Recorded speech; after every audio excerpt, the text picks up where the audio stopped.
everybody, it's Delilah and welcome back to my channel. Today's video is going to be a mom talk. I got you guys to ask me questions over on Instagram, which is where I usually get you guys to ask me questions.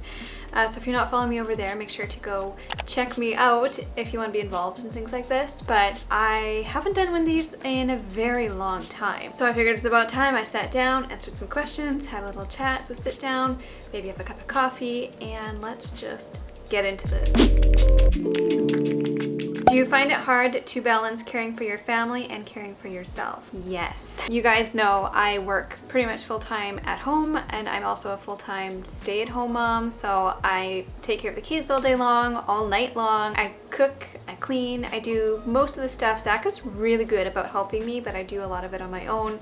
So it's very, very hard for me to find time for myself. If I was just a regular stay-at-home mom, I would be able to take nap times for myself. I would be able to sit down every once in a while, maybe watch a TV show, maybe do some scrapbooking, whatever. I would be able to do that, but because I don't have that time, because whenever the kids are napping, I am trying to squeeze in as much work as I possibly can in the early mornings, at nap time, at night. Like, I'm always just trying to get work done. Because I'm doing all of this at once, it is very hard for me to find time for myself. I do need to make it more of a priority, because caring for myself is actually caring for my family, because if I'm taking care of myself, I am a better mom to my kids, a better wife to my husband. It is something I need to work on. How do you stop tantrums? Okay, this is something we're we're always going to be working on it, but we're really working on it right now. When Eloise has a tantrum, that is her expressing her emotions, and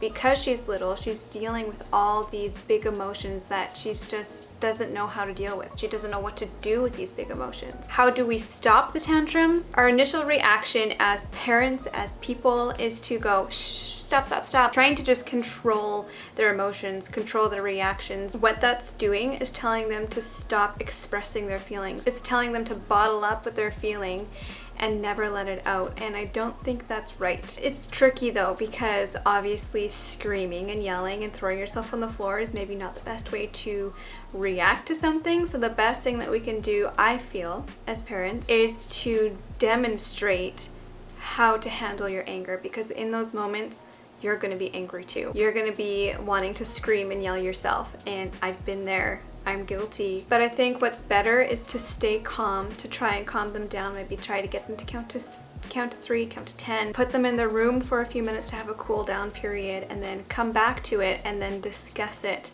And I know when they're little, because like Eloise is only 2.5 years old, like she's not going to understand fully, but it's never too soon to start just trying to calm them down and discuss like what's a better way to handle your emotions. If any of that made sense. That's kind of how we try to handle tantrums. Do you like to mother within a firm schedule or just within flexible rhythms? I like that term, flexible rhythms. That is most definitely what I would say that we do. We're not very strict, like even when it comes to bedtimes, nap times, it's never very strict. Like, we've never been the parents that are like, okay, at 7 you're going to bed right now. Eloise's bedtime is anywhere between 8 and sometimes up to 10 o'clock at night, depending on what we're doing that evening, or Theodore's bedtime is anywhere between 6:30 and 8. It just really depends. And I don't like to live my life by a strict schedule.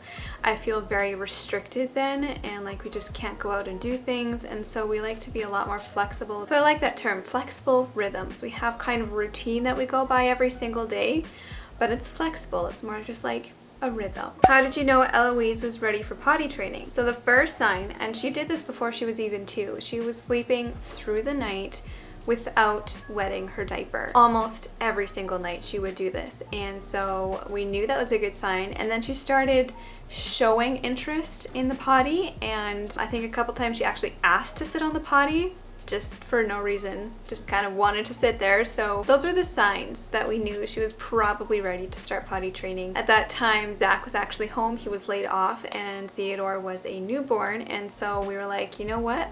Why not just try it? Zach is home right now. He's able to help me out. I don't have to do it all by myself, so let's just see what happens.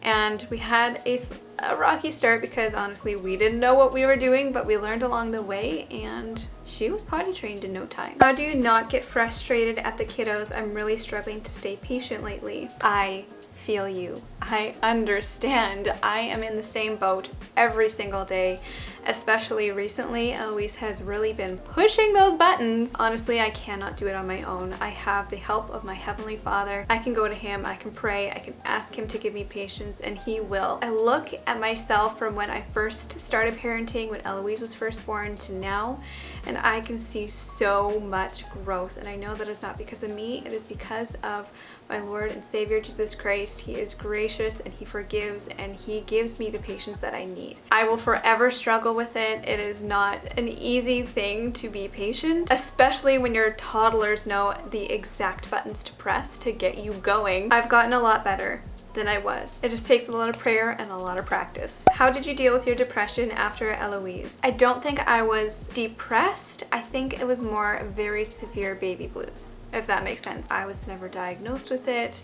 but looking back now, I can see so clearly how down I was. Like, it was bad. I was in a very bad place compared to where I am now. But it's funny because in that moment I didn't see it. I knew for a short while, for the first like 4 months of her life, that I was not okay. But honestly, it's all just kind of a blur. I can't even really tell you how I dealt with it because things just kind of slowly got better. I started getting into the Word more. I started leaning more on Christ, doing my devotions more regularly, and having that discipline. Connecting with other moms in person, not just online. You need to connect face to face with other mamas who are going through the same thing. Paying attention in church and getting to know my church family more. Being open and honest about things. Just even talking to my mom, my mother-in-law. It was so helpful to just talk to other people who have been through the same thing, who are experiencing what you're experiencing, and just trusting that it will get better eventually. It will get better. It's just so hard to remember that in the moment. What's your biggest piece of advice for young moms to be? Love your videos. Thank you. My biggest piece of advice is try not to worry. And I know that is so much easier said than done, especially as first-time moms. Like, I was such a worrywart as a first-time mom. The nurses were telling me I had to keep track of every single feeding, every single poop, how much Eloise peed, how much she pooped. They were telling me to set my alarms every 2 to 3 hours to wake her up at night. And honestly, just don't worry about it. I know they say it with good intent and there is reason behind what they're saying, but honestly, that put me in such a bad place right off the bat that I actually regret being so strict about it and caring so much about it. I feel like if I hadn't cared so much about every single little detail, I would have been in a much better place. For every stage, for newborns, when they start to eat, when they start to crawl, toddlers, try not to worry. Let those little details go. Do you plan on homeschooling your kids, or how will you work with them at home? I don't plan on homeschooling my kids, and I know that's kind of like the thing that everyone's doing right now. Everyone's homeschooling their kids, but that is just not for us. I do not feel like I'm cut out to teach. I'm horrible at explaining things. I don't have the patience for it, and I really think it'd be beneficial for both me and my kids for them to go to school, to see other people, to learn how to be taught by other people. For me, I think that's really beneficial, and so we're going to try and send our kids to the same school that Zach and I went to. We went to a private Christian school. It's a really great school, so we want to send our kids there. If in the case our kids don't get in, homeschooling will be the next resort. Public schools kind of scare me because we're Christians, and things that are being taught in public schools these days are very different from the beliefs that we have, and it scares me, and so I don't want to send my kids there. I would much rather either homeschool or, in the best case scenario, have them sent to a private Christian school. Do you ever take naps, and how do you keep your energy up throughout the day? I do not take naps. I couldn't nap if I tried. It'd take me like at least 2 hours to actually fall asleep, and by then my kids would be awake. So I just don't take naps ever, and that's okay. I actually don't like taking naps because whenever I actually do, I always wake up feeling worse than I did when I fell asleep. So I don't take naps. I just try to make sure I'm going to bed early enough, and I try to make sure I have, you know, my daily vitamins, everything that my body needs. I try to eat healthy. I don't do that very well, but I try, and that's kind of how I keep my energy up throughout the day. It does help that Theo is sleep trained now. Eloise has been sleep trained for forever. Now that my kids are sleeping pretty much through the night, having energy throughout the day isn't the biggest issue. How do you think you'll know when you're done having kids? Currently struggling with that. Honestly, I don't know if I'm ever going to feel like I'm done. Right now, I feel like I am so far from being done having kids, and the idea of my next pregnancy, my next 2 pregnancies being my last ones makes my heart break. And I don't know what it is. God has just put this like need in me to have kids, and I don't know if I'm ever gonna feel like I'm done. I really hope that when the time comes, I will feel that our family is complete, but I really just don't feel that yet. And it scares me that I'm never gonna feel like our family is complete. What are you most afraid of when it comes to being a mom? We're gonna go a little bit deep here. My biggest fear about being a mom is that my way of parenting will come off on my kids in a bad way, that I will make a big mistake in the way that I parent and will cause issues for my kids down the road. I fear that I will not be a good example of a loving Christian mom, and that my kids won't see Christ in me, and that is scary. As parents, we have such a huge influence on our kids. They look up to us so much. We are their biggest role models. We are with them all the time. We control everything they do. Being a parent is not something to take lightly. It is not for the faint of heart. There's no right or wrong way to parent. There is no perfect way of parenting, but I fear that I'm doing something wrong. So I'm always doing like regular check-ins, like what can I do to make myself better? What can I do to improve my parenting, to help my kids learn better? It's not only how I'm parenting, it's how I'm conducting myself, how I'm reacting when I'm angry, how I'm reacting when I'm frustrated or impatient. Kids learn by watching us, and how we act is how they're gonna act. And so parenting it's a scary thing. What do you do for self-care and me time? Something that we actually started implementing this week is having one evening a week for Zach and I to do whatever it is that we want to do. I'm not talking about like doing things together, not a date night. I'll do what I want to do, he does what he wants to do. And so for me, last night we actually did this. I just sat down and I practiced knitting because I'm learning how to knit. I think this is going to be really beneficial for both of us, because there's things that he wants to do that he doesn't often get the time to do, and there's things for me, like I want to learn how to knit. I want to scrapbook for Theo. He's over 6 months old and I still haven't even touched his scrapbook. And so there's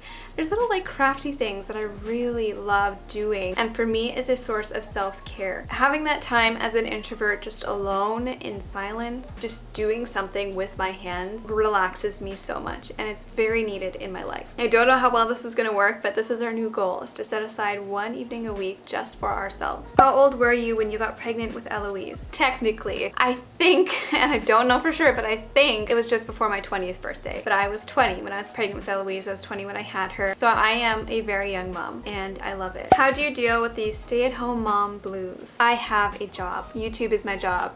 Social media is my job. I get to create as my job. Being able to just do something with my hands and having it be my job has been amazing for my mental health. It is crazy busy, and sometimes I wish it wasn't so busy, but overall I know that I am so much better off because of it. Not that you need to have a job to not feel those stay-at-home mom blues, but I would highly suggest finding some kind of a hobby that you can do, something that you can do with your time that you absolutely love to do. Whether that's even just meeting other people, connecting with other people, or doing something crafty with your hands. Maybe it's baking, maybe it's gardening. I don't know, whatever you love to do it, and take time for it. Like, set aside time to do something that you love to do. How do you handle tantrums and strangers' mean looks that accompany them? I have learned to just ignore it. Let it go. It doesn't matter. Who cares what they think? It is a lot easier said than done. I mean, I've been there. I know what it's like. And in the very beginning, I cared. Even when Eloise would make a peep in church, I'd be like, oh no, oh no, oh no. But it's okay. It's okay. Kids are going to be upset. They're going to cry. The best thing that you can do in those moments when you're in the grocery store and your child is screaming bloody murder because you had to put them in the cart, try your very best to pretend that they are not there. Ignore them completely. Don't even look at them. Focus only on your child and your situation. Handle them the way that you would at home as best as you can. Like, obviously you can't really put a child in timeout when you're out grocery shopping, but maybe try like counting to 10 with them. Distract them with something. Maybe sing the ABCs with them. Just ignore the other people. It doesn't matter what they think. They can think whatever they want to think. and I'm just gonna continue doing what I do. How are you really? Thank you for asking. I'm actually good. I'm in a very good spot in my life right now. I am mentally well. I am physically well. I love my kids to pieces. My husband is amazing. I am in a very good place. Especially when I look back to when Eloise was a baby, I am now in a much better place. How do you manage when both the babies cry at the same time? That's a tough one. That is when I get to my tipping point. That is when it is the hardest for me to stay calm, especially because Theo has this cry that is so loud. It's all you can hear. You can't hear yourself think. And then Eloise still somehow manages to top that just by yelling, screaming, singing, doing whatever she's doing. She talks a lot and she likes to be the center of attention. So when Theo's crying and I'm focused on him, she is either yelling or singing or doing something to trump whatever Theo was doing to get my attention. And so it makes my head hurt a little bit because there's so much noise in our house sometimes. I know you wouldn't believe, Theo cries. He does cry and he cries loud. But the nice thing is when Theo is crying, I almost always know what he needs and it's easy to give him what he needs. It's usually he's hungry, he's tired. It's easy to help him. It's just really hard in those moments to not lose it. That didn't answer the question at all. In those moments, I try very hard to focus on one thing at a time, one child at a time. Usually the first thing on my mind is just making Theo stop crying. So giving him whatever he needs, because 9 times out of 10, Eloise is perfectly fine. She's just being noisy. And so I'll just focus on him first. I'll get what he needs and then I'll get what Eloise needs. How do you deal with parenting advice that's not helpful? As someone who makes YouTube videos and is in social media, I get a lot of advice. And it's not that I don't appreciate it. I really do appreciate all you mamas who are trying to help me. But I do get a lot of unhelpful advice. When I do get that, whether in person, whether in comments, whatever it is, it's best to just nod and smile. All of the time, advice that's given now, I already know. When I was a first-time mom, the advice that I got was great because I didn't know anything. But now I know a lot more. I'm still always learning. I'm still always getting fantastic advice from you and I really do appreciate it. But sometimes the advice just isn't helpful and I just nod and smile and just continue on with my day. Do you ever get annoyed with how clingy Eloise is? I would be lying if I said no. It is very hard as an introvert and as a busy mom to do anything and to feel like I am my own person when I have this other little person constantly speaking to me, constantly asking for my attention. And it's very hard because I do not want to deny her the attention that she needs. That is the last thing I want to do. I want her to know that I'm always here for her, to be with her, to spend time with her, to listen to her. But it is really, really hard some days. And this past couple of weeks has been challenging for me in that sense because Eloise just refuses to play independently, and no matter what I do to encourage it, she just won't do it. And I know there's maybe things I could have done better in the beginning when she was a baby to encourage independent play as a toddler, but at the same time, I think that's just the way she is. It's just her personality. She just loves spending time with people. And I'm hoping it'll get better when Theo is old enough to play with her, when they can start playing together, and I'm hoping Eloise will want to play with her brother instead of always asking for me to play with her. Not that I don't like to play with her, not that I don't like to spend time with her, but it is very hard for me to just feel like I have my own space. I have a bubble, and when someone is in my bubble for too long, I get annoyed. So yes, I do get annoyed that I try to appreciate the moments and I try to appreciate her for what she is because she is such a beautiful, funny child and I love her to pieces. When is baby number 3? I cannot tell you how many times I was asked this question. Theo is only 6 months old. We don't have an exact time when we want to have another baby, but we know we don't want them to be too far apart. I'll leave it at that. How do you deal with a whiny toddler?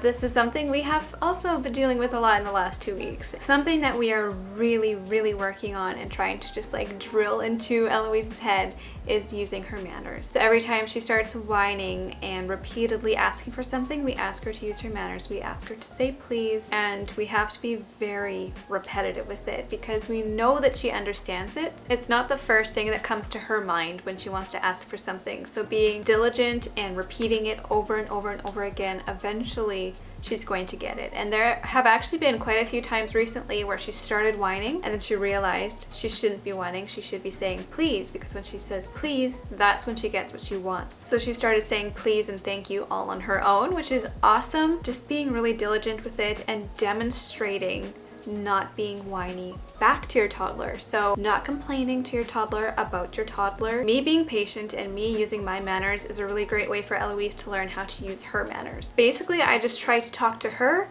as I would like her to talk to me.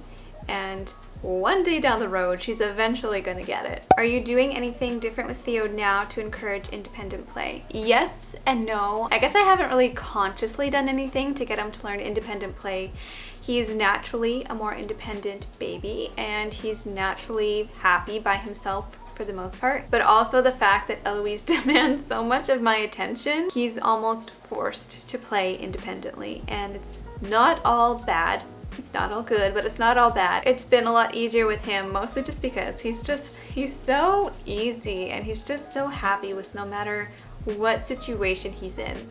I could really learn a lesson from him. You know what? I'm just gonna turn this because the sun. How do you feel about the age gap of your children? I think it's perfect, but then again, that's all I've ever known. Eloise was just old enough where she was more independent and she was able to like walk and do things herself. And she couldn't really understand when Theo was in my belly, but when he was here, she reacted to him well. And I know not all kids do that, and that's not just dependent on age, but I do think age played a part in that. I don't know, I feel like it was a very good age gap. For those of you who don't know, they are 22 months apart, so I got pregnant with Theo when Eloise was about 1 year and 1 month old. You know what, I think I'm gonna end the video there because a lot of the questions are kind of repeats from the ones that I already answered. So thank you guys so much for asking questions. I hope you enjoy this. I hope you come away from this feeling refreshed and having a new perspective and maybe learning a little bit along the way as well. And I think it's important to note that no way of parenting is perfect. I've said this before in this video, but the things that I say, the opinions that I have, they are my own. Not everyone will believe the same thing, and that's okay. We are all different. Every baby's different. Every mama's different. Every family is different. And so the things that I believe and the things that I say aren't necessarily the way that you need to do things. Anyways, I hope you guys enjoyed. I'm gonna try doing more videos like this. Some of you have been suggesting like Christian wife chats, things like that. I think that would also be fun to do. So make sure to follow me on Instagram to ask me questions the next time I do one of these videos. And I will see you in my next video. Bye guys.